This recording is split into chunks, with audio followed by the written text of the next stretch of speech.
بسم اللہ الرحمن الرحیم۔ سورۃ فاطر مکیۃ۔ الحمد للہ فاطر السماوات والارض جاعل الملائکۃ رسلا اولی اجنحۃ مثنی وثلاث ورباع یزید فی الخلق ما یشاء ان اللہ علی کل شیء قدیر۔ یہ صورت بھی مکی ہے، سورہ سبا کی طرح یہ بھی مکی دور کے درمیان میں نازل ہوئی۔ تو صورت کا موضوع بھی واضح ہے کہ جب صورت مکی ہے تو توحید، رسالت اور آخرت، بنیادی مضامین تو یہی تین ہیں، البتہ ضمن میں کوئی نہ کوئی بات درمیان میں آتی رہے گی۔ سب سے پہلے توحید کا بیان ہے، الحمدللہ سے لے کر آگے آیت نمبر 3 کے اختتام تک، فَأَنَّىٰ تُؤْفَكُونَ۔ ان تین آیات میں بنیادی طور پر توحید کے چند دلائل بیان کیے گئے۔ پہلی دلیل وہی عام جو سورہ سبا کے شروع میں بیان کی تھی کہ الحمدللہ، کہ تمام تعریفوں کا مستحق بالذات اللہ تعالی ہے۔ بالذات مقام حمد، مقام حمد سے مراد وہ مرتبہ، وہ مقام جس کی تعریف حقیقت میں ہونی چاہیے، وہ صرف اللہ تعالیٰ کو حاصل ہے ذاتی طور پر۔ ہاں، بالعرض اللہ تعالیٰ کی مخلوق کی بھی تعریف ہو جاتی ہے، انبیاء کی بھی تعریف ہو سکتی ہے، مومنین کی بھی تعریف ہو سکتی ہے، دوسری مخلوقات، پہاڑوں کی بلندی کی تعریف بھی ہو سکتی ہے، سورج کی روشنی کی تعریف بھی، لیکن جتنی بھی مخلوقات کی تعریفیں ہیں وہ ساری بالعرض ہیں، وہ ساری کیا ہیں؟ بالعرض ہیں۔ بالذات تعریف کے لائق صرف کون ہے؟ اللہ تعالیٰ ہے۔ یہ اس کو یوں سمجھ لیں، بالذات بالعرض، کہ سورج کی روشنی ذاتی ہے لیکن چاند کی روشنی بالعرض ہے، یعنی سورج سے لی گئی ہے، سورج سے۔ اسی طرح سورج کی روشنی بالذات ہے اور ستاروں کی روشنی بالعرض ہے کہ وہ سورج سے روشنی لیتے ہیں۔ تو اسی طرح بالذات تو مقام حمد اللہ تعالیٰ کے ساتھ خاص ہے، ذاتی طور پر تعریف کی مستحق اللہ تعالیٰ کی ذات ہے۔ ہاں، بالعرض مخلوق کی تعریف بھی ہوتی ہے، لیکن مخلوق کی تعریف بھی در حقیقت کس کی ہے؟ خالق کی۔ بھی کسی گاڑی کی اگر تعریف کی جائے تو بنانے والے کی تعریف تو خود بخود ہے، بنانے والے کی تعریف تو خود بخود ہے جس نے گاڑی بنائی ہے۔ تو اسی طرح چونکہ اللہ تعالیٰ ہی مقام حمد پر بالذات فائز ہے، تو جب تمام تعریفیں ہی اللہ کی طرف لوٹتی ہیں تو معبود وہی ہو سکتا ہے جو تعریفوں کا کیا ہے؟ مالک ہے۔ اب سوال یہ ہے کہ مقام حمد بالذات اللہ تعالیٰ کو کیوں حاصل ہے؟ اس کا جواب اگلے جملے میں دیا کہ فاطر السماوات والارض، کیونکہ اللہ تعالیٰ زمین و آسمان کے خالق ہے، زمین و آسمان کے، وہ اس کائنات کے اوپر اور نیچے دو حصے ہیں، عالم بالا اور عالم زیری۔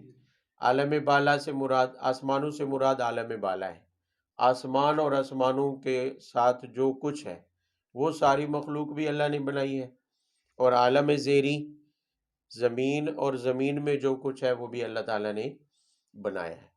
تو دوسرے لفظوں میں یوں کہیں کہ اللہ تعالیٰ یہ فرمانا چاہتے ہیں کہ پوری کائنات کا خالق میں ہوں، پوری کائنات کا خالق میں ہوں۔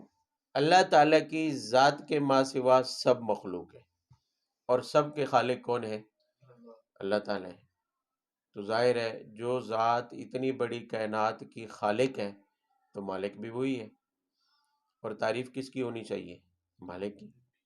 تعریف کس کی ہونی چاہیے؟ مالک کی، تو تعریف کا ذاتی طور پر مستحق کون ہے؟ اللہ تعالیٰ۔ اس کی وجہ کیونکہ خالق ہے، اور جو خالق ہو وہ مالک بھی ہے۔ جب مالک ہے تو تعریف کا لائق بھی کون ہے؟ مالک۔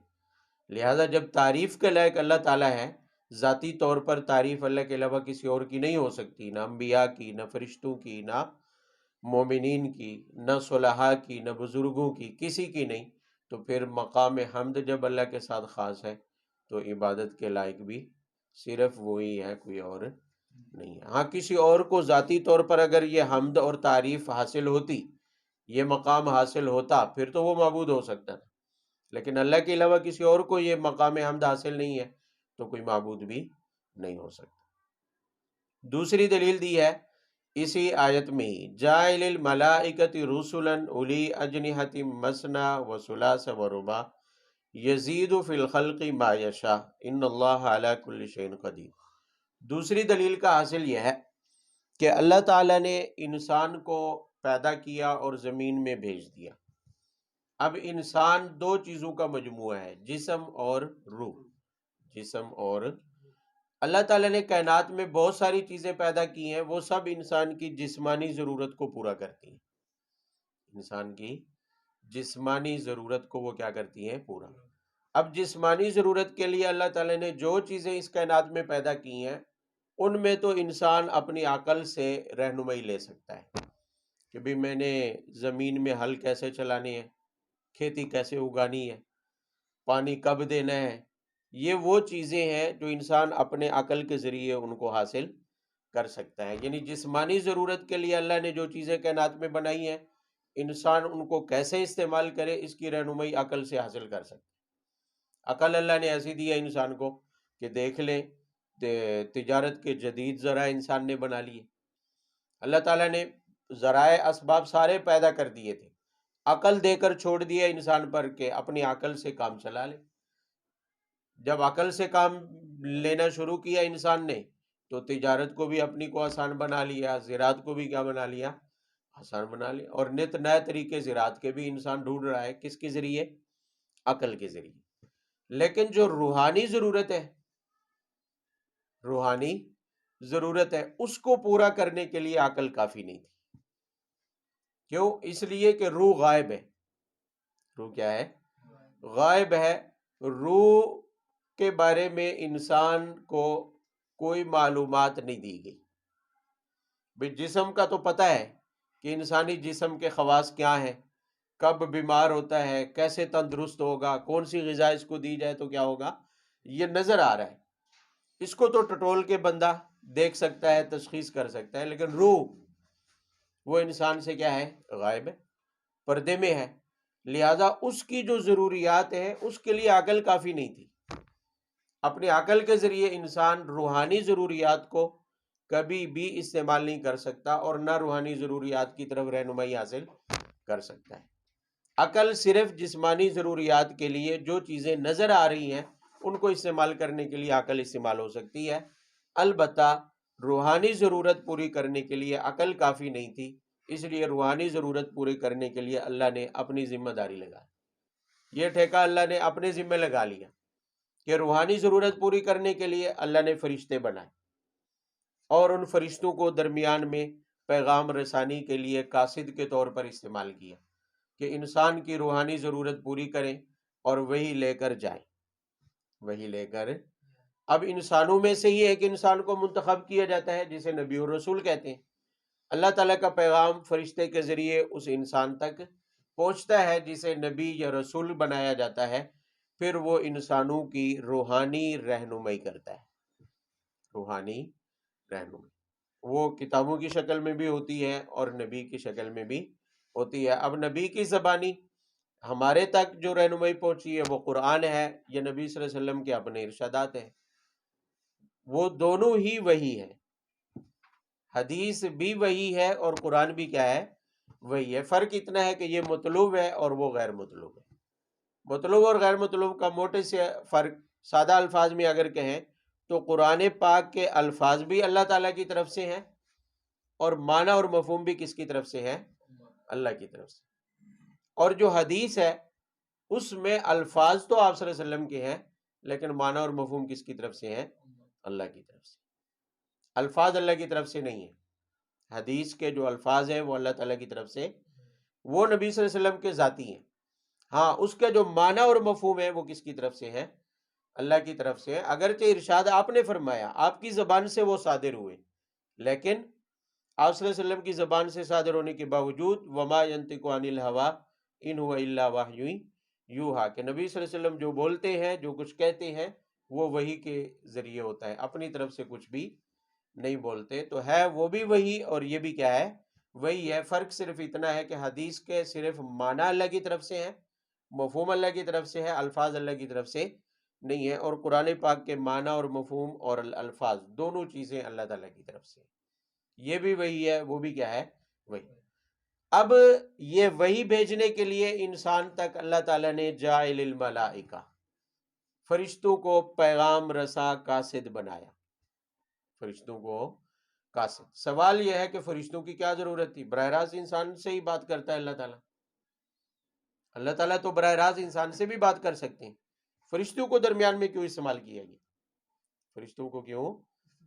اس کی وجہ یہ ہے کہ فرشتے نور سے بنی ہوئی مخلوق ہیں، اور انسان عناصر اربع سے بنی ہوئی مخلوق ہے۔ انسانی جسم جو دنیا کا جسم ہے، اس میں اللہ تعالیٰ نے اتنی قوت نہیں رکھی کہ یہ تجلی کو برداشت کر سکے، اللہ تعالیٰ کی تجلی کو کیا کر سکے؟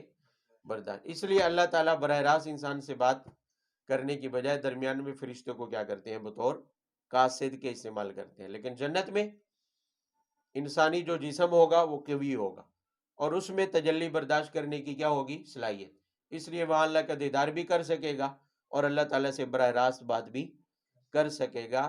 دنیاوی جو جسم ہے یہ کمزور ہے، جیسا کہ موسیٰ علیہ السلام نے درخواست کی تھی کہ یا اللہ میں دیکھنا چاہتا ہوں، تو فرمایا پہلے پہاڑ کو دیکھو، اگر یہ برداشت کر گیا تجلی تو آپ بھی دیکھ لیں گے۔ تو اللہ تعالیٰ نے پہاڑ پر تجلی ڈالی تو پہاڑ کیا ہو گیا؟ ریزہ ریزہ۔ تو موسیٰ علیہ السلام نے کہا یا اللہ بس ٹھیک ہے، سمجھ آ گئی، مجھ میں دیکھنے کی ہمت نہیں ہے، میں تجلی برداشت نہیں کر سکتا۔ تو فرشتوں کو اس لیے درمیان میں واسطہ لایا گیا۔ اب فرشتوں کے ذریعے اللہ نے انسان کی روحانی ضرورت پوری کی، تو یہ نعمت ہے یا نہیں ہے؟ نعمت ہے یا نہیں؟ بھئی انسان دو چیزوں کا مجموعہ ہے، جسم اور روح۔ جسمانی ضرورت پوری کرنے کے لیے اللہ نے جو رزق کے وسائل بنائے وہ نعمت ہے یا نہیں ہے؟ ہم جو کھا رہے ہیں وہ اللہ کی کیا ہے؟ نعمت ہے۔ ہوا اگر ہم لے رہے ہیں، سانس لے رہے ہیں، تو وہ بھی اللہ کی کیا ہے؟ نعمت ہے۔ تو جب جسمانی ضرورت کے لیے جو چیزیں اللہ نے پیدا کی وہ اللہ کی نعمت ہے، تو وہی بھی اللہ کی کیا ہے؟ نعمت ہے، کیونکہ وہ روحانی ضرورت ہے، وہ روحانی۔ اب ذرا اللہ تعالیٰ فرماتے ہیں غور کرو کہ میں نے تمہاری جسمانی ضرورت کے لیے بھی نعمتیں بنائی ہیں، تمہاری روحانی ضرورت کے لیے بھی نعمتیں بنائی ہیں، اور روحانی ضرورت پوری کرنے کے لیے وحی کے بھیجنے کے لیے قاصد بھی بنا دیے فرشتے۔ تو اس کے بعد کہ جب تمام نعمتیں جو تمہاری جسم اور روح کی ضرورت ہے ان سب کو میں ہی پیدا کرنے والا ہوں، ساری ضروریات میں ہی سنبھالنے والا ہوں، اللہ تعالیٰ فرماتے ہیں، تو پھر میرے علاوہ معبود کسی اور کو کیوں مانتے؟ معبود کسی اور کو بھی، انسان کی جسمانی ضروریات بھی اللہ کی طرف سے اور روحانی ضروریات بھی اللہ کی طرف سے، اور انسان کسی اور کو معبود بنا لے، اس سے بڑی ناشکری کیا ہوگی؟ اس سے بڑی ناشکری، اس سے بڑا کفر کیا ہو سکتا ہے کہ ایسا خالق جو جسمانی ضروریات بھی دے رہا ہے اور روحانی ضروریات بھی پوری کر رہا ہے، یعنی تمام نعمتیں چاہے روحانی ہیں یا جسمانی ہیں وہ سب اللہ کی طرف سے ہیں، ہم معبود کسی اور کو مان لیں۔ یہ تو دنیا میں بھی نہیں ہوتا کہ ایک انسان دوسرے پر احسان کرے تو وہ ہمیشہ اس کا شکر گزار رہتا ہے۔ کوئی کسی کی جان بچا لے، کسی کی جان بچا لے، غربت کے زمانے میں کسی کی مدد کر دے تو وہ ہمیشہ اس کا احسان مند رہتا ہے کہ یہ وہ بندہ ہے جس نے میری جان بچائی تھی، یہ وہ بندہ ہے جس نے غربت اور تنگ دستی میں میرا ساتھ دیا تھا۔ تو وہ منعم حقیقی جس نے سر سے پاؤں تک روح اور جسم کی تمام ضروریات پوری کر کے نعمتیں مہیا کر دی ہیں، تو حقیقت میں عبادت کا مستحق وہ ہے یا وہ معبودان باطلہ جن کے اختیار میں کچھ بھی نہیں؟ سمجھ آئی؟ فرمایا آگے ہے اولی اجنحۃ مثنی و ثلاث و رباع، یہ ضمنی طور پر ایک بات بیان کر دی ہے کہ فرشتوں کی تخلیق کیسی ہے، جسمانی ساخت کیسی ہے، بناوٹ ان کی کیسی ہے۔ انسان کو تو اللہ نے بنایا کہ 2 ہاتھ ہیں، 2 پیر دیے ہیں۔ فرشتوں کو فرمایا ان کے بازو کسی کے 2 ہیں، کسی کے 3 ہیں، کسی کے 4 فرمایا یزید فی الخلق ما یشاء، اس سے زیادہ بھی ہیں، اس سے زیادہ بھی۔ حدیث میں آتا ہے کہ آپ صلی اللہ علیہ وسلم فرماتے ہیں کہ میں نے جبرائیل امین کو اصلی شکل میں دیکھا تو ان کے 600 پر تھے، 600 بازو تھے۔ کتنے؟ 600 بازو۔ تو اللہ تعالیٰ فرماتے ہیں یزید فی الخلق ما یشاء۔ کسی کو اشکال ہو کہ ہمارے تو 2 بازو ہیں اور فرشتوں کے 2 3 4 اور 600 تک، اتنے سارے بازو، عجیب بات نہیں ہے؟ اللہ تعالیٰ فرماتے ہیں میری مرضی، یزید فی الخلق ما یشاء۔ اور مخلوقات کو دیکھ لو، ان کے بھی اسی طرح سے میں نے تخلیق میں کیا کیا؟ اضافہ کیا۔ کیا کیا ہے؟ اضافہ۔ کن کھجورے کی کتنی ٹانگیں ہوتی ہیں؟ بھی ہماری 2 ہے، کن کھجورے کی ٹانگیں کتنی ہوتی ہیں؟ کن کھجورا نہیں دیکھا ہے کبھی؟ وہ کافی ساری اس کی دائیں بائیں ٹانگیں، کیڑا سا ہوتا ہے، کافی ساری اس کی دائیں بائیں ٹانگیں ہوتی ہیں، پتلی پتلی سی۔ نہیں، کن کھجورا وہ اتنا سا کیڑا ہوتا ہے، کہتے ہیں کان میں گھس جاتے ہیں۔ کن کھجورا اس لیے کہتے ہیں، وہ کہتے ہیں کان میں گھس جاتے ہیں۔ نہیں دیکھا وہ؟ ہاں، کتنی اس کی دونوں طرف کیا ہوتی ہیں؟ بے شمار ٹانگیں ہوتی ہیں۔ چوپاؤں کی 4 ٹانگیں ہیں اور انسان کی 2 ہے، اور سانپ کی ہوتی ہی نہیں ہے۔ تو اللہ تعالیٰ فرما رہے ہیں یزید فی الخلق ما یشاء، میری مرضی ہے جیسے مخلوق میں کہ میں کیا کر دوں؟ اضافہ کر دوں۔ ان کی تخلیق میں کچھ چیزیں اضافی بنا دیتا ہوں۔ انسان کی 2 ٹانگیں ہیں اور کن کھجورے کی زیادہ، چوپائے کی بھی زیادہ ہے انسان سے، اور بہت سارے سانپ کی طرح کچھ جانور ایسے ہیں جو پیٹ کے بل چلتے ہیں، ان کی ٹانگیں ہی نہیں ہیں، بغیر ٹانگوں کے اللہ تعالیٰ نے بنا دی ہیں۔ تو اللہ تعالیٰ فرماتے ہیں یزید فی الخلق ما یشاء۔ اسی طرح فرشتوں کے بھی بازو کیا ہے؟ بے شمار بنا دیے، 2 بھی ہیں، 3 بھی ہیں، 4 بھی ہیں، حتیٰ کہ حضرت جبرائیل امین کے کتنے ہیں؟ 600 بازو۔ صحیح حدیث میں آتا ہے، رسول اللہ صلی اللہ علیہ وسلم نے فرمایا کہ میں نے جب جبرائیل امین کو اپنی اصلی شکل میں دیکھا تو ان کے 600 بازو تھے، 600 سد الافق۔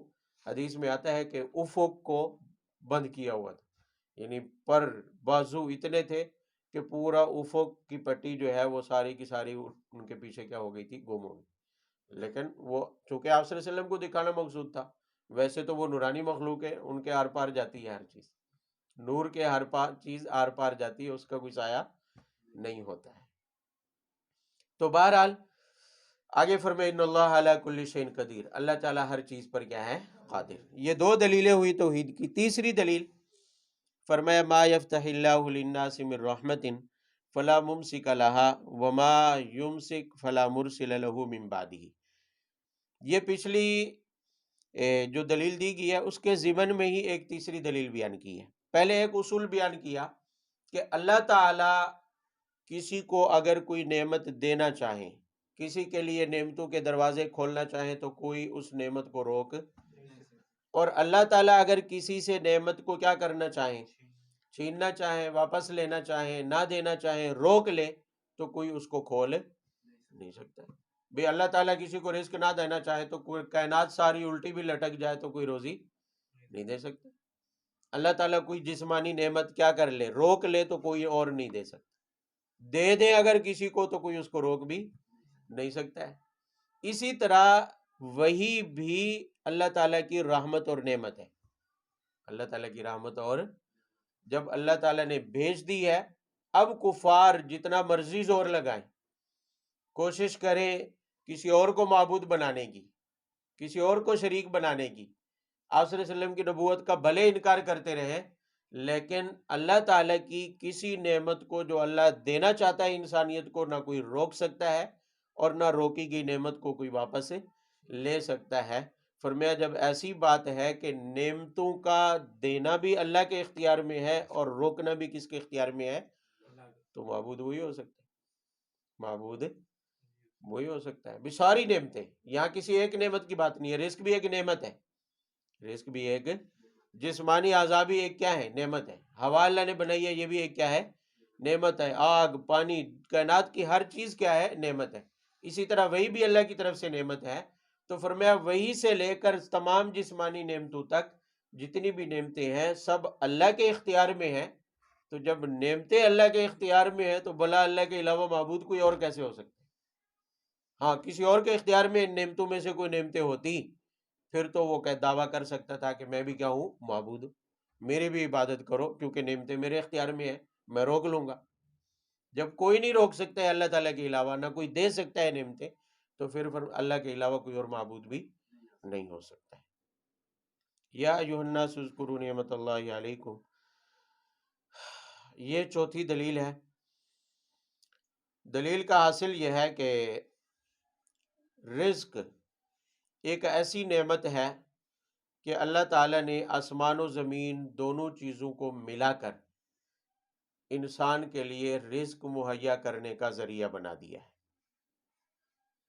رزق مہیا کرنے کا ذریعہ بنا، بھئی آسمان پانی برسائے مگر زمین نہ اگائے کچھ تو انسان کو روزی، زمین اگائے لیکن آسمان سے پانی ہی نہ برسے تو پھر بھی انسان کو روزی میسر۔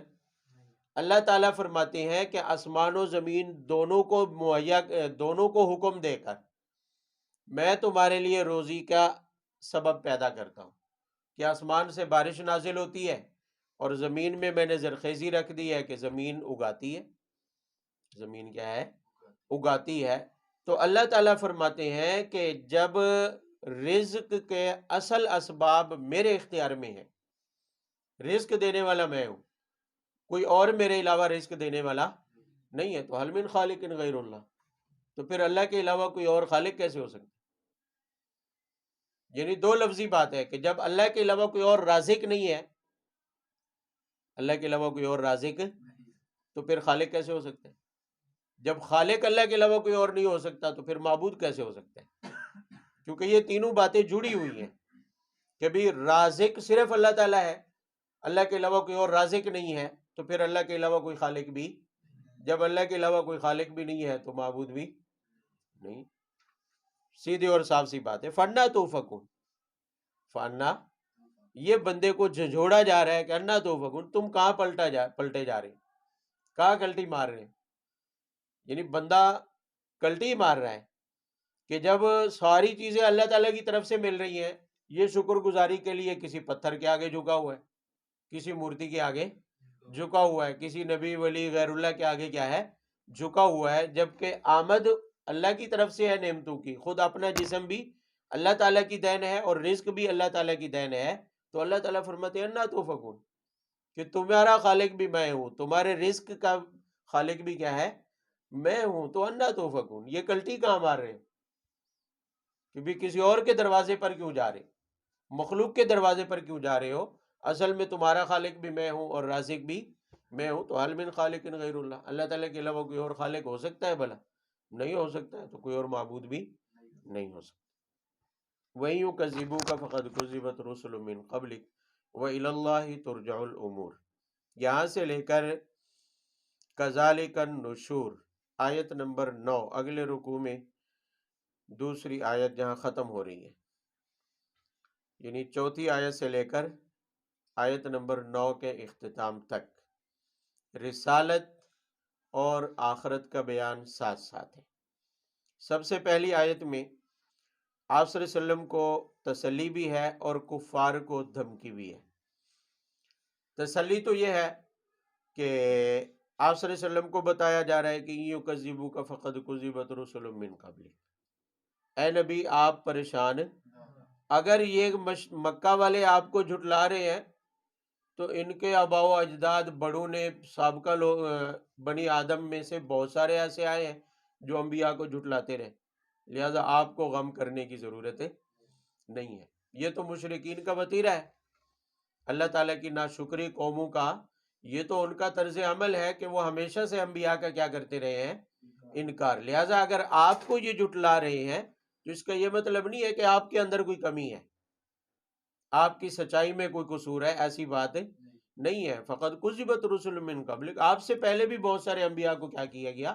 جھٹلایا گیا، لہذا آپ کو پریشان ہونے کی ضرورت نہیں ہے بھائی، تسلی کے لیے یہی جملہ ہوتا ہے عام طور پر، ہم بھی یہی کہتے ہیں بھی صرف تم اکیلے نہیں ہو، دیکھو اور بھی تمہارے ساتھ ہیں پڑھنے والے۔ بچہ جب رو رہا ہو کہ نہیں میں نے اسکول نہیں جانا، استاد مارتے ہیں، تو کیا کہتے ہیں؟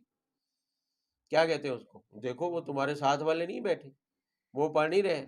تو اللہ تعالیٰ فرما رہے ہیں اگر آپ کو یہ جھٹلا رہے ہیں تو آپ کو پریشان ہونے کی ضرورت ہے، اس لیے کہ پہلے بھی انبیاء کو جھٹلایا گیا، یہ تو ان کی روٹین ہے، لہذا ان کا قصور ہے، آپ کے اندر کوئی خامی نہیں۔ ہاں، وَإِلَى اللَّهِ تُرْجَعُ الْأُمُورُ، یہ دھمکی ہے کفار کو کہ میری طرف لوٹ کر آئیں گے، میری طرف میں پھر خبر لوں گا ان کی، میں ان کا پتہ کروں گا کہاں جائیں گے بچ کے۔ یا ایھا الناس ان وعد اللہ حق فلا تغرنکم الحیاۃ الدنیا ولا یغرنکم باللہ الغرور۔ آخرت کا بیان، یہاں دعویٰ نہیں بتایا کیونکہ دعویٰ پہلے بھی کئی بار گزر چکا ہے کہ آخرت ایک دن ایسا آنے والا ہے کہ دنیا کی زندگی کیا ہو جائے گی؟ مکمل، اور ایک نئی زندگی شروع ہوگی، دوبارہ انسان کو پیدا کیا جائے گا اور حساب و کتاب دینا پڑے گا۔ کفار اس کے منکر تھے، تو اللہ تعالیٰ نے فرمایا ان وعد اللہ حق، اور یہاں یا ایھا الناس کا خطاب ہے، یہ بات سمجھ لیں، یہاں یہ نہیں فرمایا یا ایھا الذین آمنوا، بلکہ کیا کہا؟ یا ایھا الناس، تمام انسانیت مراد ہے، سب کو خطاب کر کے کہا کہ ان وعد اللہ حق، قیامت کا جو اللہ کی طرف سے وعدہ ہے اخروی زندگی کا دوبارہ پیدا کرنے کا، فرمایا یہ برحق ہے، یہ وعدہ سچا ہے۔ یہ وعدہ کیا ہے؟ سچا ہے۔ لا تغرنکم الحیات الدنیا، انسان اس وعدے کو بھول کر آخرت کا منکر کیوں ہوتا ہے؟ اللہ نے اس کی وجہ ظاہر فرمائی ہے، فرمایا لا تغرنکم الحیات الدنیا، اس وعدے کا انکار کرنے کے لیے دنیا تمہیں دھوکے میں نہ ڈالے، دنیا تمہیں دھوکے میں، بھئی انسان کو آخرت سے غافل کرنے والی چیز ایک ہی ہے، وہ دنیا ہے۔ وہ کیا ہے؟ وہی دنیا کا مال و اسباب، دنیا کی رنگینیاں، دنیا کے مزے، دنیا کے چسکے، یہ وہ چیزیں ہیں جو انسان کو آخرت سے کیا کر دیتے ہیں؟ غافل، آخرت سے کیا کر دیتے ہیں؟ غافل کر دیتے ہیں۔ بھی انسان آخرت کو بھولتا ہے، کیوں؟ مال و دولت کے مزوں میں پڑھ کر، دنیا کے چسکے میں پڑھ کر، دنیا کی محبت اور لالچ اور حرص میں مبتلا ہو کر انسان آخرت کو کیا ہو جاتا ہے؟ بھول جاتا ہے۔ بھئی ایمان تو ہے کہ اللہ تعالیٰ کے تمام اوامر پر، تمام منہیات پر ہم کیا رکھتے ہیں؟ لا الہ الا اللہ محمد الرسول اللہ کا یہی مفہوم ہے کہ بھی ہم اللہ کو مانتے ہیں اور اللہ کے نبی کو مانتے ہیں، یعنی جو کچھ اللہ کی طرف سے آئے گا ہم اسے دل و جان سے کیا کرتے ہیں؟ تسلیم۔ پھر اس کے مطابق عمل کیوں نہیں کرتے؟ اس کے مطابق عمل کیوں نہیں کرتے؟ پھر سود کیوں کھاتے ہیں؟ حرام کیوں کھاتے ہیں؟ خیانت کیوں کرتے ہیں؟ جھوٹ کیوں بولتے ہیں؟ بدکاری کیوں کرتے ہیں؟ شراب کیوں پیتے ہیں؟ یہ گناہ کیوں کرتے ہیں؟ نافرمانیاں، اس لیے کہ دنیا میں پڑھ کر آخرت سے کیا ہو گئے؟ غافل، آخرت سے کیا ہو گئے ہیں؟ غافل۔ میں نے بتایا تھا شاید پہلے کہ اگر ایک مثال ہے موٹی سی، اگر کسی کو یہ بتا دیا جائے کہ ان 2 گھنٹوں میں جو بولو گے زبان سے وہ ریکارڈ کیا جا رہا ہے اور تھانے میں پیش کیا جائے گا، اگر تم نے ایسا ویسا کچھ بولا تو تمہیں پکڑ کر جیل میں کر دیا جائے گا، تو کیا خیال ہے ان 2 گھنٹوں میں بندہ کوئی الٹا سیدھا بولے گا؟ ہے کوئی اسے ادھر ادھر کی فضول کی باتوں میں لگانے کی کوشش بھی کرے گا تو کہے گا مہربانی کرو، ریکارڈ ہو رہا ہے۔ کیا ہو رہا ہے؟ ریکارڈ، تھانے والے سنیں گے، میری خیر نہیں ہے۔ بھی سوشل میڈیا پر کوئی جھوٹی پوسٹ بھی لگا دینا کہ پوسٹیں چیک کی جا رہی ہیں لہذا آئندہ محتاط ہو جائے، تو 2 دن تک وہ بندہ ایسی الٹی سیدھی پوسٹ بھی نہیں کرتا جب تک کہ اسے یقین نہ ہو جائے کہ جھوٹا تھا، اعلان جھوٹا تھا۔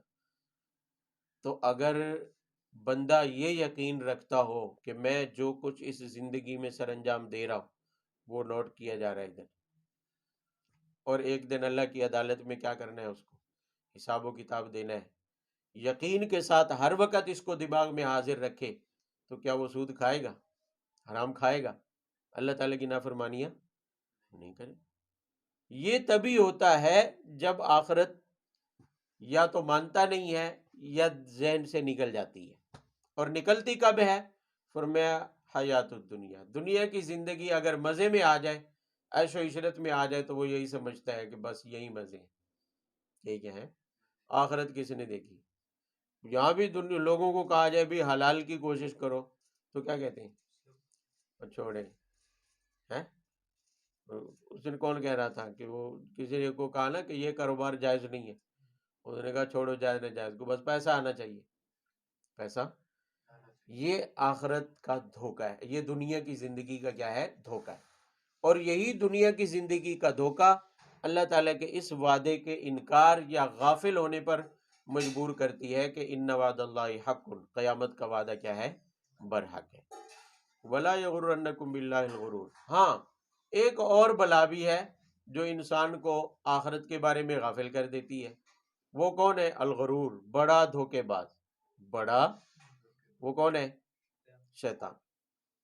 بڑا دھوکے باز کون ہے؟ شیطان. اچھا وہ ایسے نہیں کرتا، کیا وہ بندے کو آ کر کہتا ہے کہ آخرت نہیں ہے؟ جب بندہ گناہ کر رہا ہوتا ہے شیطان کے کہنے پر تو وہ آ کے صاف ظاہر زور کہتا ہے کہ آخرت کوئی نہیں ہے؟ نہیں، بلکہ وہ کیا کرتا ہے؟ باللہ، اللہ کے نام پر دھوکہ دیتا ہے. اللہ کے نام پر نہیں سمجھے. بندہ اللہ کی نافرمانی کرتا ہے شیطان کے کہنے پر، اس کے وسوسے پر، شیطان کے دھوکے پر، لیکن وہ دھوکہ کیسے دیتا ہے؟ اللہ کے نام پر. کس کے نام پر؟ کیا کہتا ہے؟ گناہ کرتے ہوئے ہم کیا کہتے ہیں عام طور پر؟ روٹین کیا ہے؟ اللہ بخشنے والا ہے، غفور الرحیم ہے. اللہ کیا ہے؟ بھی یہی آسرا ہوتا ہے نا کہ نہیں؟ اکثر کو یہی ہوتا ہے، تسلی یہی ہوتی ہے کہ اللہ غفور الرحیم ہے. کہا بھی جائے نا یار یہ جائز نہیں ہے، چھوڑو یار، اللہ غفور الرحیم ہے. اللہ کے نام پر بڑا دھوکے باز کون ہے؟ شیطان. فرمایا اللہ یغرنکم باللہ الغرور. خیال رکھنا کہیں یہ بڑا دھوکے باز شیطان تمہیں اللہ کا نام لے کر اللہ کے اس وعدے کے بارے میں، آخرت کے بارے میں کہیں غافل نہ کر دے. یعنی یہ جب بھی دماغ میں آئے نا کہ اللہ غفور الرحیم میں دیکھا جائے گا، کر لے گناہ، تو یہ سوچ لیا کرو کہ یہ شیطان کی طرف سے. یہ کس کی طرف سے ہے؟ یہ جو گناہ کے ٹائم میں، عین اس لمحے میں جب گناہ کرنے جا رہے ہیں، جب اللہ تعالیٰ کی نافرمانی، عین اس لمحے میں یہ دماغ میں آنا کہ اللہ غفور الرحیم ہے، یہ شیطان کی طرف سے. کس کی طرف سے ہے؟ لہذا فوراً گناہ سے دستبردار ہو جائے، یا کم از کم یہ اللہ غفور الرحیم ہے والی بات کو جھٹک دے، گناہ سے باز آ جائے.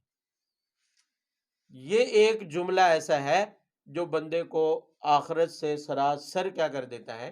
غافل، پردہ ڈال دیتا ہے کہ اللہ غفور الرحیم ہے، لگے رہو. بھئی اللہ غفور الرحیم ہے، مگر اس کے لیے جو اللہ تعالیٰ کے احکامات کی اہمیت کو جانتا ہو. جب عین گناہ کے لمحے میں یاد آ گیا کہ میں یہ گناہ کرنے جا رہا ہوں، اور اس کی سزا بھی یاد ہے کہ آخرت میں سزا بھی کھانی ہے، اور اللہ بھی یاد آ رہے ہیں، اور یہ بھی بتا دیا گیا کہ یہ دھوکہ اللہ کی شیطان کی طرف سے ہے جو تمہیں آخرت سے غافل کر رہا ہے، تو پھر بھی اگر کرتا ہے تو یہ ڈٹائی ہے.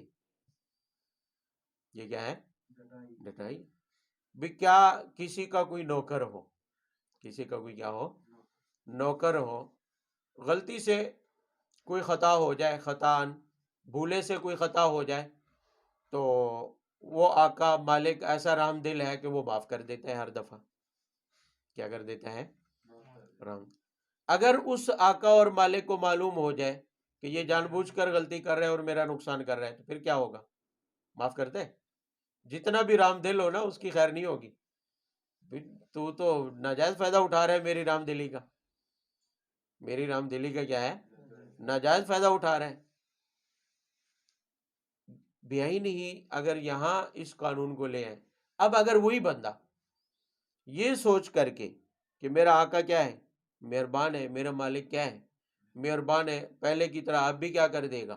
معاف کر دے گا، لہذا صحیح کر کے اس کے مال میں گھپلا لگا دے، اس کا نقصان کر دے، تو کیا یہ ٹھیک ہوگا؟ یہ جو اس کے دماغ میں آیا کہ میرا مالک جو ہے وہ کیا ہے؟ رام دل ہے، لہذا اس کو نقصان پہنچا دوں جان بوجھ کے، سب سے بڑی غلطی ہے. تو یہاں بھی ہم یہی غلطی کر رہے ہوتے ہیں کہ عین گناہ اور نافرمانی کے لمحے میں دماغ میں جب شیطان یہ ڈالتا ہے کہ وہ غفور الرحیم ہے، تو سمجھ لیں کہ یہ موقع ہے کہ اس سے کیا ہو جائے، پیچھے ہٹ جائے، دست بردار ہو جائے، اللہ کی نافرمانی سے کیا ہے، باز آ جائے۔ غفور الرحیم والا دھوکہ کون ڈال رہا ہے؟ شیطان۔ اللہ واقعی غفور الرحیم ہے، گناہ ہو جائے اگر بھولے سے، غلطی سے، تو توبہ کر لینے کے بعد وہ کیا کر دیتا ہے، معاف۔ فرمایا آسمان کے برابر بھی اگر گناہ پہنچ جائے، آسمان کو لگ رہی ہوں، زمین سے آسمان تک اتنے زیادہ گناہ بھی ہوں، تو توبہ سے کیا ہو جاتے ہیں، معاف ہو جاتے ہیں۔ لیکن اگر ہٹ دھرم بن جائے بندہ اور شیطان کے دھوکے پر ہمیشہ چلتا رہے، جبکہ بتا بھی دیا ہے کہ شیطان کا یہ دھوکہ ہے جو وہ دماغ میں یہ ڈالتا ہے کہ بخشش ہو جائے گی، اس سارے پر گناہ کر لینا، اسی سارے پر کیے جاتے، توبہ کر لیں گے جی، اللہ غفور الرحیم ہے، معاف کرنے والی ذات ہے، لہذا لگے رہو، یعنی حرام کھاؤ، سود کھاؤ، خیانت کرو، رشوت لو، حرام نسلوں کے لیے بھی حرام جمع کر کے جاؤ، اور دماغ میں ایک ہی دھوکہ کھڑا ہو کہ اللہ کیا ہے، غفور الرحیم ہے۔ اتنا آسان تو نہیں ہے معاملہ۔ تو اللہ تعالیٰ نے پہلے ہی بتا دیا، لا یغرنکم باللہ الغرور، اللہ کے نام پر کوئی دھوکے باز تمہیں دھوکے میں نہ ڈالے۔ کیوں؟ اس لیے کہ ان شیطان لکم عدو، شیطان تمہارا کیا ہے، فاتخذوہ عدوا، تم بھی اسے دشمن سمجھو، تم بھی اسے کیا ہے، بھئی ایک بندے کو معلوم ہو کہ فلانا میرا دشمن ہے، اور ہر وقت وہ اپنے پسٹل جیب میں ڈال کے رکھتا ہے، کہیں موقع ملا تو ٹھوک دے گا، تو کیا خیال ہے اس کے بارے میں، آپ غافل ہوں گے ہیں؟ بلکہ پہلے تو حکومت سے درخواست کریں گے مجھے باڈی گارڈ چاہیے، محافظ چاہیے، اگر اتنی مقام و مرتبہ اور اتھارٹی نہیں ہے آپ کی تو گھر سے باہر نہیں نکلیں گے، کہ کہیں بھی اگر وہ آ گیا میں اس کو نظر تو میری خیر نہیں ہے۔ دشمن سے غافل ہونے والا ہمیشہ کیا ہے، دشمن کا شکار ہوتا ہے۔ تو شیطان فرمایا تمہارا دشمن ہے، فاتخذوہ عدوا، اس کو دشمن سمجھو اور اس سے بچنے کی کوشش کرو۔ اگر اس دشمن سے تم نے نظریں پھیر لی اور اس سے غافل ہو گئے تو پھر تو تم دشمن کا شکار ہوتے رہو گے، دشمن کا شکار ہوتے رہو۔ ایک گناہ ہوا تو سمجھ جائیں کہ یہ تو شیطان کی وجہ سے ہو گیا، وہ ہمارا دشمن ہے، کوشش کریں کہ آپ دشمن کو موقع نہ دیں۔ دوبارہ اگر گناہ کرتے ہیں تو سمجھو آپ نے دشمن کو ایک اور موقع دے دیا، تیسرا موقع، چوتھا موقع، زندگی ساری دشمن کو موقع دیتے رہیں گے تو پھر آپ سے نکما کوئی نہیں ہے۔ بھی دشمن کو ہر دفعہ موقع دیتا رہے، کیا کہیں گے لوگ، کہ بڑا عقل مند ہے، بڑا سیانہ ہے، یا اس کو اپنی جان کی پرواہ ہے، تو لوگ یہی کہیں گے کہ بے وقوف ہے کہ دشمن کو موقع دے رہے ہیں۔ تو اللہ تعالیٰ بھی یہی فرما رہے ہیں، بے وقوف نہ بنے، فاتخذوہ عدوا، شیطان کو دشمن سمجھو کیونکہ وہ تمہارا دشمن ہے، انما یدعو حزبہ لیکونوا من اصحاب السعیر، باقی جو اس کی جماعت میں داخل ہوتا ہے فرمایا وہ تو انہیں سیدھا جہنم کی طرف لے جاتا ہے، دہکتی ہوئی جہنم کی طرف لے جاتا ہے، آگ کی طرف لے جاتا ہے۔ لہٰذا اگر دشمن کو دشمن نہ سمجھا اور اس کی صف میں کھڑے ہو گئے تو پھر سمجھو وہ تمہیں دشمن ہے، تو ظاہر ہے جنت میں تو نہیں لے جائے گا۔ بھئی دشمن کے ہاتھ میں اپنا ہاتھ تھما دیں تو دشمن تو اپنی دشمنی نکالے گا یا تمہارے ساتھ بھلائی کرے گا، وہ تو نقصان پہنچائے گا، تو فرمایا وہ پھر سیدھا تمہیں کھینچ کر کہاں لے جائے گا، جہنم میں۔ الذین کفروا لہم عذاب شدید، آگے ضابطہ بیان کیا ہے کہ کافر اور مشرک کے لیے شدید عذاب ہے، اور مومن کے لیے، نیک اعمال کرنے والے کے لیے مغفرت بھی ہے اور بڑا اجر بھی ہے۔ یہاں ایک بات پر غور کریں، پہلے آتا رہا ہے علیم، دردناک عذاب ہے، یہاں ہے شدید۔ علیم اور شدید کے لیے دو چیزیں ضروری ہیں، ایک تو یہ ہے کہ وہ عذاب لمبے عرصے کے لیے ہو اور ہو بھی سخت، ہو بھی، تو وہ شدید بھی ہے اور علیم بھی ہے، کہ لمبے عرصے کے لیے ہو اور ہو بھی کیا، سخت ہو، یعنی عذاب بھی بھاری ہو اور ہو بھی لمبے عرصے کے لیے، تو وہ یہی ہے کہ کافر ہمیشہ جہنم میں پڑا رہے گا، علیم بھی ہے اور شدید بھی ہے، کیونکہ جہنم سے باہر کافر نہیں نکلے گا، ہمیشہ جہنم میں اس کی سزا۔ ہاں مومن اگر مرتکب کبیرہ ہے تو کبھی نہ کبھی نکلے گا، جب اس کے اعمال کی سزا کیا ہو جائے گی، ختم، سزا بھگتنے کے بعد۔ لیکن جو کافر ہے وہ عمر قید ہے، اس کی ہمیشہ کی سزا ہے، اور نہ عمر ختم ہوگی نہ سزا ختم ہوگی۔ بھئی عمر قید اسی کو کہتے ہیں نا کہ تا حیات اس کو کیا ہے، جیل میں ڈال دیا جائے، تا حیات اس کی سزا ہوگی۔ تو کافر جہنم میں عمر قید ہے، ہمیشہ کے لیے سزا ہے، اور نہ اس کی عمر ختم ہوگی اور نہ سزا ہمیشہ ہمیشہ کے لیے ہوگی، کبھی یہ چیز ختم ہونے والی نہیں ہے۔ افمن زین لہ سوء عملہ فرآہ حسنا، یہ ایک اشکال کا جواب ہے۔ اشکال یہ ہے کہ کافر کیا ہے؟ کافر ساری زندگی سارے اعمال اچھے کرتا ہے، کسی کا حق نہیں کھاتا، غریبوں کی خدمت کرتا ہے، بدکاری نہیں کرتا، صرف کافر ہے، اور ادھر مومن ہے اور باقی سارے اس کی بدعمالیاں ہیں۔ دونوں کی سزا میں یہ فرق کیوں ہے؟ یہ تو ناانصافی ہے، یہ تو کیا ہے؟ نہیں سمجھے بات؟ بھئی ایک طرف مومن ہے، ایک طرف کیا ہے؟ مومن ہے، صرف ایمان ہے اس کا، ایمان کے علاوہ اس کے پاس نیکیاں نہیں ہیں، برائیاں ہی برائیاں ہیں، جھوٹ بولا ہے، سارے گناہ کیے ہیں، بدکاری کی ہے، رشوت، حرام، سود، سب کچھ، ایمان ہے، ایمان سلامت ہے، اس کی سزا ہمیشہ نہیں ہوگی، سزا بھگتے گا، نکلے گا، شرط یہ ہے کہ ایمان باقی ہو، کفر نہ کیا۔ دوسری طرف کافر ہے، اس کے سارے اعمال اچھے ہیں، بظاہر اس کے سارے اعمال کیا ہیں؟ ایک کفر کی وجہ سے ہمیشہ جہنم میں، تو کیا ہوا؟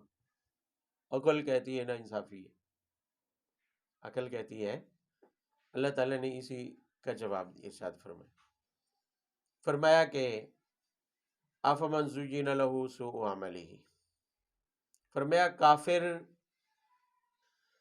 کے جتنے بھی باقی اچھائیاں ہیں وہ ایک طرف، کفر ایسا جرم ہے، کفر ایسا جس کی سزا تا حیات ہے، جس کی سزا، کیوں؟ اس لیے کہ صرف کفر نہیں ہے، صرف کفر، کفر اختیار کرنا جو تمام گناہوں میں سے بڑا گناہ ہے، سب گناہوں میں سے اونچے درجے کا گناہ ہے، کفر اختیار کرنا اور اللہ تعالیٰ کے احکامات کا سرے سے انکار کر دینا، ان کا یقین ہی نہ رکھنا، یہ ایسے ہی ہے کہ اس نے اللہ تعالیٰ کی طرف سے دیے ہوئے اختیار کو غلط استعمال کیا، اللہ تعالیٰ کی طرف سے دیے ہوئے اختیار کو، بے انسان کو اللہ تعالیٰ نے دنیا میں بھیج دیا، کہا کہ میری مرضی کے مطابق جا کر کیا کرو، اعمال، اس نے پہلے دن سے انکار کر دیا کہ میں نہیں کروں، میں سرے سے انکار کر دیا کہ میں نہ نبی کو مانتا ہوں، نہ شریعت کو مانتا ہوں، نہ اللہ کو مانتا ہوں، نہ اس کے احکامات کو مانتا ہوں، اس نے پہلے دن سے سرے سے ماننے سے ہی کیا کر دیا، انکار۔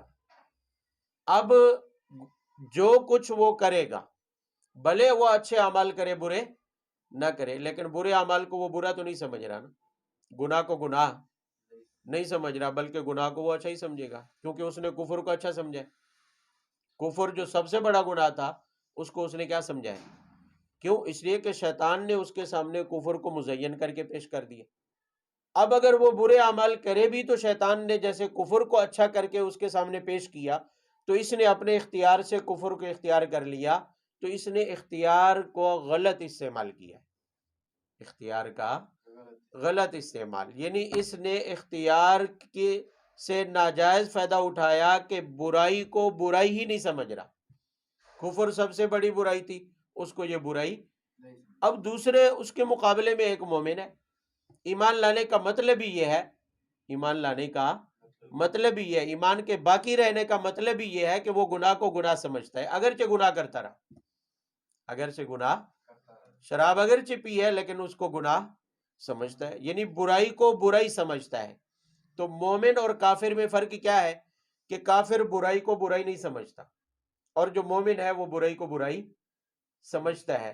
تو جب ان دونوں میں اس اعتبار سے فرق ہے کہ کافر برائی کو برائی نہیں سمجھ رہا بلکہ الٹا اچھا سمجھ رہا ہے، جبکہ مومن برائی کو برائی سمجھ رہا ہے، تو جہاں جیسے فرق ہے اسی وجہ سے ان کی سزا میں بھی کیا ہونا چاہیے؟ فرق، ان کی سزا میں بھی کیا ہونا چاہیے؟ فرق ہونا چاہیے۔ میں نے ابھی مثال دی تھی کہ ایک نوکر سے غلطی ہوتی ہے بھولے سے، وہ مانتا ہے کہ غلطی ہوگی، دوسرا وہ ہے جان بوجھ کر غلطی کرتا ہے، جان بوجھ کر، سزا کس کو ملے گی؟ مالک کو معلوم بھی ہو جائے کہ یہ بھول گیا اور اس نے جان بوجھ کے کی ہے، تو سزا کا مستحق کون ہوگا؟ قصور کس کا نکلے گا؟ جس نے بھول کر کی، جس نے سبحان، او بھائی توجہ سے بیٹھیں، سزا کا مستحق کون ہوگا؟ جس نے بھول کر غلطی کی ہے یا جان بوجھ کر؟ ہے قصور کس کا ہے کہ جان بوجھ کر پتہ ہے کہ میں غلطی کر رہا ہوں کر ڈالی، دوسرا وہ ہے بھول گیا، غلطی کرنا نہیں چاہتا تھا کر دی، تو سزا کا مستحق وہ ہے جس نے جان بوجھ کر غلطی کی، جانتا تھا کہ یہ غلطی ہے۔ کافر کے ساتھ یہی معاملہ ہے کہ کافر نے برائی کی لیکن برائی کو اچھا سمجھ کر، برائی کو، مسلمان نے اگر کوئی برا عمل کیا ہے مومن نے، اس کو برا تو سمجھا ہے نا، اچھا تو نہیں سمجھا، گناہ کو گناہ ہی سمجھا ہے، کیونکہ گناہ کو گناہ اگر نہ سمجھے تو ایمان باقی نہیں رہتا، یاد رہے، گناہ کو اگر گناہ سمجھتے ہیں تو ایمان باقی ہے، لیکن اگر گناہ کو گناہ ہی نہیں سمجھتے تو پھر ایمان نہیں ہے، پھر کافر ہے۔ تو یہی وجہ ہے کہ مومن چونکہ برائی کو برائی سمجھتا ہے اور کافر برائی کو اچھا ہی سمجھ رہا ہے، اختیار کو غلط استعمال کیا تو اللہ تعالیٰ فرماتے ہیں دونوں برابر نہیں ہو سکتے، اس لیے دونوں کی سزا میں بھی کیا ہوگا؟ فرق ہوگا، کہ مومن اپنی بدعمالیوں کی سزا بھگت کر نکلے گا، پاک ہوگا، لیکن کافر ہمیشہ پڑا رہے گا، اس وجہ سے کہ اس نے برائی کو اچھا سمجھا، اس نے برائی کو، اور کفر سب سے بڑی برائی، کفر سب سے۔ ایک اور طریقے سے ذہن میں رکھ لیں اسی بات کو، عام طور پر بلیدین بھی یہ اعتراض کرتے ہیں کہ نا انصافی ہے، کیا ہے یہ؟ نا انصافی، کہ کافر کے ساری اچھائیاں ہی اچھائیاں ہوں، باقی سارے اعمال اس کے اچھے ہوں، صدقہ خیرات بھی کرتا ہو، لوگوں کے ساتھ برتاؤ بھی اچھا ہو، کسی کا حق بھی نہ کھاتا ہو، صرف ایک کفر کی وجہ سے ہمیشہ جہنم میں پڑے رہنا، یہ تو کیا ہے؟ عقل میں آنے والی بات نہیں ہے، نا انصافی لگتی۔ اس کو ایک آسان سی صورت میں سمجھ لیں کہ ایک بندہ ہے، اس سے قتل ہو گیا، ناحق کسی کو کیا کر دیا؟ قتل۔ اب عدالت میں اس کے خلاف ثبوت بھی موجود ہیں، گواہ بھی کیا ہیں؟ قتل ثابت بھی ہو جاتا ہے۔ اس قاتل کا وکیل کھڑے ہو کر یہ کہتا ہے کہ میرا یہ موکل، میرا یہ کلائنٹ اگرچہ قاتل ہے لیکن غریبوں کا بڑا ہمدرد ہے، نماز روزے کا پابند ہے، حج باقاعدگی سے ہر سال کرتا ہے، زکوٰۃ باقاعدگی سے نکالتا ہے، نوافل کثرت سے پڑھتا ہے، نفل روزے بھی رکھتا ہے، باقی ساری اس کی اتنی ساری اچھائیاں ہیں، لہٰذا اس کو قتل والے جرم سے بری کر دیا، ہو جائے گا؟ جج مان لے گا؟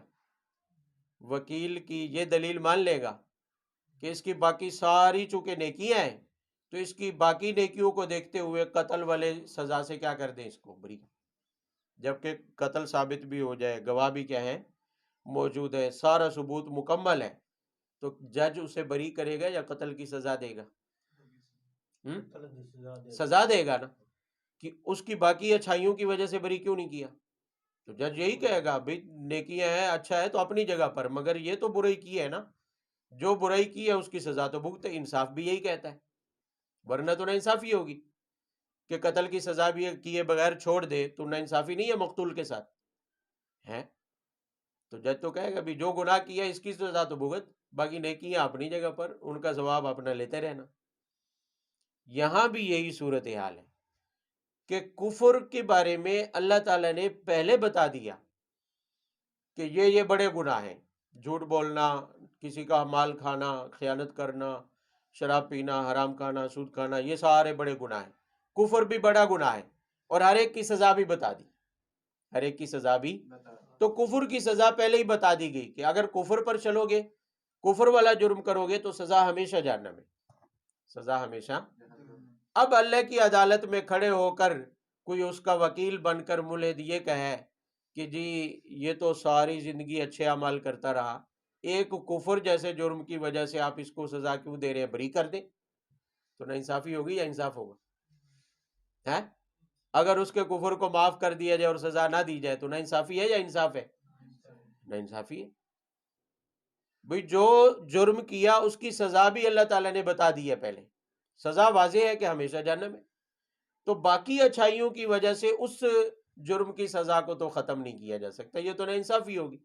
عین انصاف یہی ہے کہ جو جرم کیا ہے اس کی سزا ملے، اس کی سزا ملے۔ تو کوئی ناانصافی نہیں، بلکہ یہ کیا ہے؟ عین انصاف ہے۔ عقل بھی یہی کہتی ہے، عقل بھی، ورنہ یہاں دنیا میں حاجی قاتل کو کیا کر دینا چاہیے؟ اس کے حاجی ہونے کی وجہ سے معاف، نمازی ہونے کی وجہ سے کیا کر دینا چاہیے؟ معاف کر دینا چاہیے۔ ایک اور طریقے سے، ایک اور جواب بھی اس کا ذہن میں رکھ لیں۔ اللہ تعالیٰ نے انسان کو بڑا مقام عطا کیا ہے، مگر اس صورت میں جب کہ مومن ہو، اللہ تعالیٰ کی ذات کو تسلیم کرتا ہو، اللہ کی وحدانیت کو مانتا ہو، اللہ تعالیٰ کے تمام احکامات کو سچا سمجھتا ہو، تمام پیغمبروں کو سچا سمجھتا ہو، مومن ہو۔ مختصر کہیں تو کیا ہو؟ مومن کو اللہ تعالیٰ نے بڑا مقام دیا۔ تمام مخلوقات میں سب سے زیادہ تقدس ایمان والے کا ہے۔ آپ صلی اللہ علیہ وسلم میدان عرفات میں حجۃ الوداع کا خطبہ ارشاد فرما رہے ہیں۔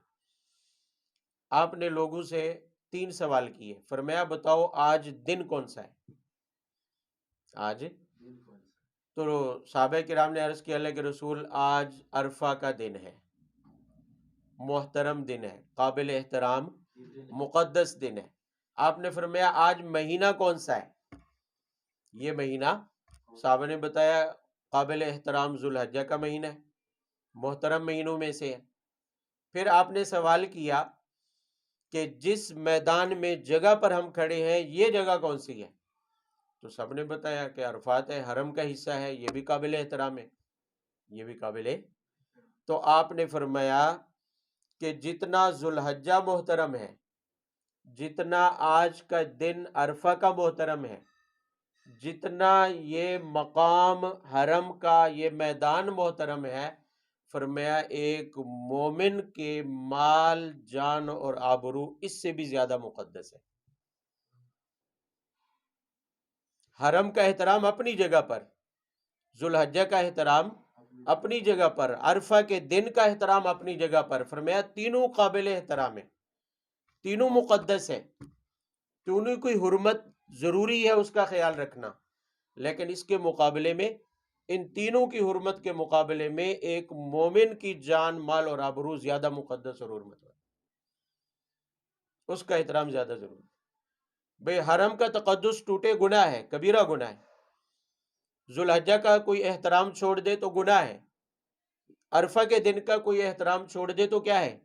گناہ ہے۔ مگر انسان مومن کی مال، جان اور آبرو کا اگر کوئی تقدس توڑے گا تو یہ اس سے بھی بڑا گناہ ہے، یہ اس سے بھی۔ حضرت عبداللہ ابن عمر رضی اللہ تعالیٰ عنہما فرماتے ہیں کہ آپ طواف کر رہے ہیں بیت اللہ کا، میں بھی آپ کے پاس ہوں، قریب ہوں۔ آپ نے بیت اللہ پر نظر ڈالتے ہوئے فرمایا، بیت اللہ کو مخاطب کر کے کہ اے بیت اللہ، تو بڑی عزت والا ہے، تو بڑی حرمت والا ہے، تو بڑے تقدس والا ہے، بڑے تقدس والا ہے۔ یہ باتیں آپ کہہ رہے تھے اور میری نظر آپ پر ہے۔ آپ صلی اللہ علیہ وسلم میری طرف متوجہ ہوئے اور مجھ سے سوال کر ڈالا کہ عبداللہ بتاؤ کہ کیا بیت اللہ سے بھی بڑھ کر کچھ مقدس ہے؟ بیت اللہ سے زیادہ بھی کوئی حرمت والا ہے؟ تو میں نے عرض کیا کہ اللہ و رسولہ عالم، اللہ اور اس کا رسول جانتے ہیں، مجھے نہیں معلوم۔ تو آپ صلی اللہ علیہ وسلم نے فرمایا کہ بیت اللہ مقدس ہے، یہ حرم ہے، یہ بھی کیا ہے؟ مقدس ہے، مگر ایک مومن کی جان، مال اور آبرو اس سے بھی زیادہ مقدس اور حرمت والی۔ اسی طرح آپ نے پڑھا ہے سورہ نور میں وَلَا تَقْبَلُوا لَهُمْ شَهَادَةً أَبَدًا، کس کے بارے میں ہے؟ کہ جو کسی پاک دامن مومن عورت یا مرد کے اوپر زنا کی تہمت لگائے، جھوٹی، تو اس تہمت لگانے والے کی سزا کیا ہے؟ 80 کوڑے، 80 سزا جاری کر دی گئی، 80 کوڑے اس کو لگا دیے گئے۔ کسی پر تہمت لگائی ہے جھوٹی، زنا اور بدکاری کی، 80 کوڑے اس کو لگا دیے۔ اس کے بعد اللہ تعالیٰ فرما رہے ہیں لا تقبلوا لهم شہادة ابدا، اس کی گواہی کبھی قبول نہیں ہوگی، مرنے تک اس کی گواہی قبول نہ کرو۔ سزا بھی بھگت چکا ہے، سزا بھی سخت، 80 کوڑے، لیکن پھر بھی اس کی گواہی قبول لیکن زنا کی سزا بیان کی کہ اگر غیر شادی شدہ ہے تو 100 کوڑے، شادی شدہ ہے تو رجم. وہاں یہ نہیں فرمایا کہ زانی پر جب سزا جاری کر دی گئی تو اس کی گواہی قبول نہ کرو، اس کی گواہی قبول ہے. اگر کسی سے زنا ہوا اور وہ غیر شادی شدہ ہے، 100 کوڑے سزا کھانے کے بعد زندہ ہے، اس کی گواہی کیا ہوگی؟ قبول ہے. اس کی گواہی کیا ہے؟ شرابی کو 80 کوڑے سزا جاری کر دی گئی شراب پینے پر، شرعی سزا بھگت لی، اس کے بعد اس کی گواہی قبول ہے. لیکن ایک مومن پر جس نے تہمت لگائی تھی جھوٹی، اس کو بھی سزا دے دی گئی 80 کوڑے، اس کی سزا کھانے کے بعد اس کی گواہی قبول نہیں ہے. زانی کی قبول ہے، شرابی کی بھی کیا ہے؟ گواہی قبول ہے سزا کھانے کے بعد. لیکن مومن پر، پاک دامن پر تہمت لگانے والے پر اگر سزا بھی ہو گئی تو سزا کھانے کے بعد لا تقبلوا لهم شہادۃ ابدا، اس کی گواہی قبول نہیں. کیوں؟ اس نے مومن کی حرمت کو پامال کیا ہے، اس کی آبرو کو پامال کیا ہے. جس پر تہمت لگائی ہے، جس پر تہمت ہے، اس کی عزت کا تقدس اس نے خراب کیا، اس کے تقدس اور حرمت کو اس نے پامال کیا ہے. اور یہ بیت اللہ کے تقدس سے بھی بڑھ کر ہے.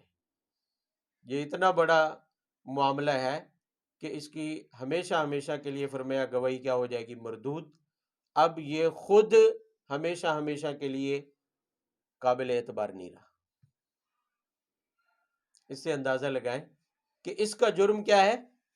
تہمت ہے، ادھر زنا ہے، شراب ہے، بڑے بڑے جرائم ہیں. لیکن یہ جو جرم ہے تہمت، یہ کوئی عام نہیں ہے، کیونکہ اس نے انسان مومن کے جو حرمت اور تقدس تھا، عزت اور آبرو کا، اس کو پامال کیا ہے. وہ گناہ بڑا ہے، اگرچہ اس کی سزا مل چکی ہے، لیکن پھر بھی ہمیشہ ہمیشہ کے لیے یہ ناقابل اعتبار ہوگا.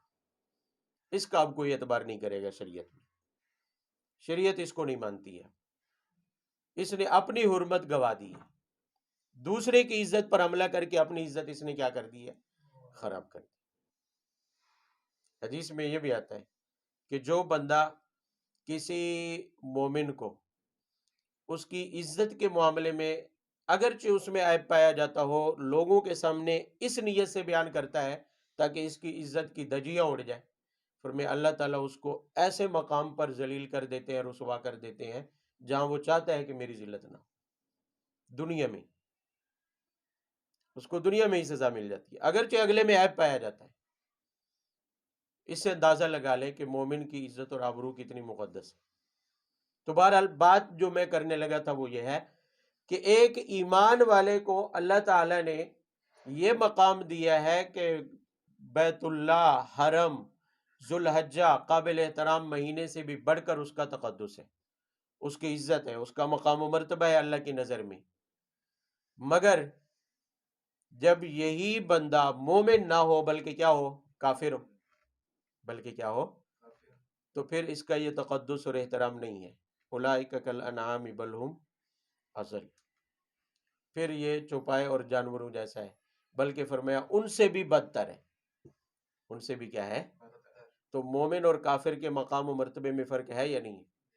کہ مومن ہے تو اللہ تعالیٰ نے تقدس بھی اتنا دیا ہے کہ بیت اللہ سے بھی بڑھ کر، اور اگر کافر ہے تو جانوروں سے بھی بدتر. جب مقام اور مرتبے میں یہ فرق ہے تو پھر آخرت میں معاملہ کیسے ایک جیسا ہو سکتا ہے؟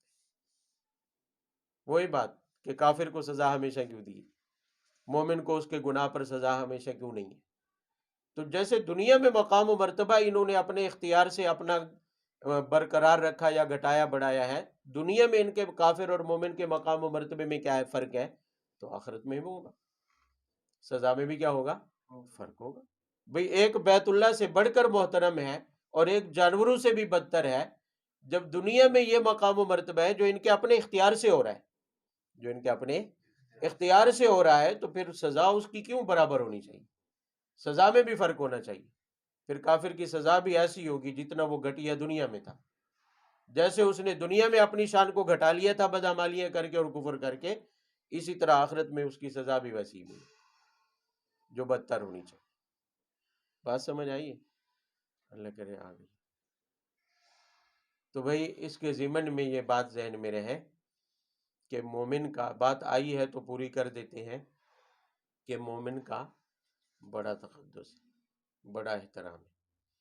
اسی وجہ سے کم از کم درجہ ایمان کے کمال کا وہی ہے۔ کل میں نے حدیث پڑھی تھی کہ لیس المؤمن بالطعان ولا باللعان ولا الفاحش ولا البذیء، کہ مومن لعن طعن کرنے والا نہیں ہوتا۔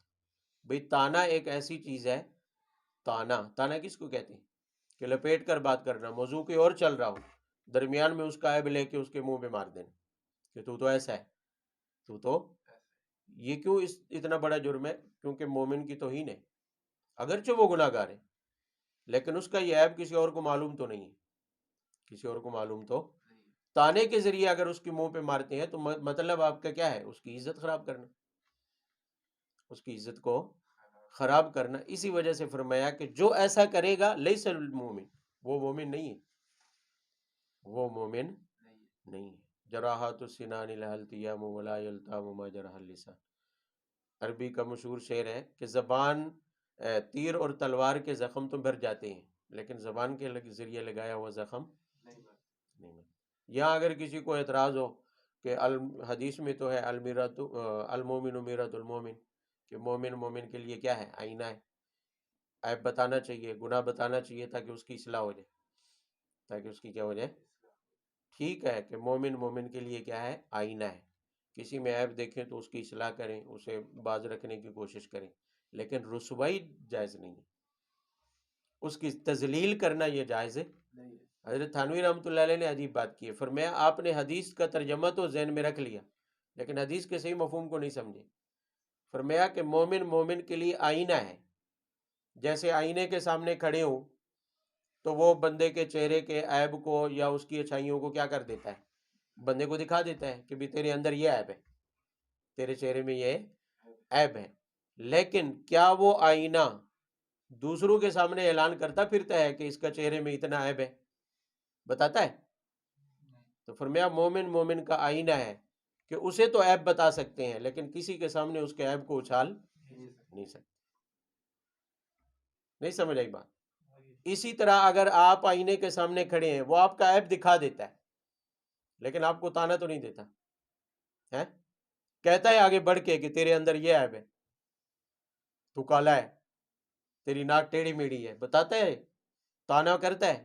نہیں۔ فرمایا مومن کا آئینہ ہے، نہ تانا دیتا ہے اور نہ کسی اور کو جا کر اعلان کرتا ہے کہ فلانے میں یہ عیب پایا جاتا ہے۔ سمجھ آئی؟ بڑا جرم ہے، تانو تشنیع کرنا بھی بڑا جرم ہے، کسی کی عیب جوئی کرنا بھی کیا ہے؟ کسی میں پایا جانے والا گناہ لوگوں کے سامنے بیان کرنا یہ عیب جوئی کہلاتا ہے اور یہ گناہ کبیرہ ہے۔ اور اگر لوگوں کے سامنے بیان کر رہے ہیں اس کی پیٹھ پیچھے تو یہ غیبت ہے، اور الغیبت اشد من الزنا، یہ زنا سے بھی بدتر گناہ ہے۔ تو اس لیے ان چیزوں سے بچنا چاہیے، کسی کی دل آزاری نہیں، کسی کی ایسی تکلیف نہیں کہ مومن کے جان مال اور آبرو کو نقصان پہنچے، ایسا کچھ بھی نہ کریں، نہ زبان سے نہ ہاتھ سے، کہ جس سے کسی ایمان والے کی مال جان اور آبرو کو کیا ہے؟ نقصان پہنچے۔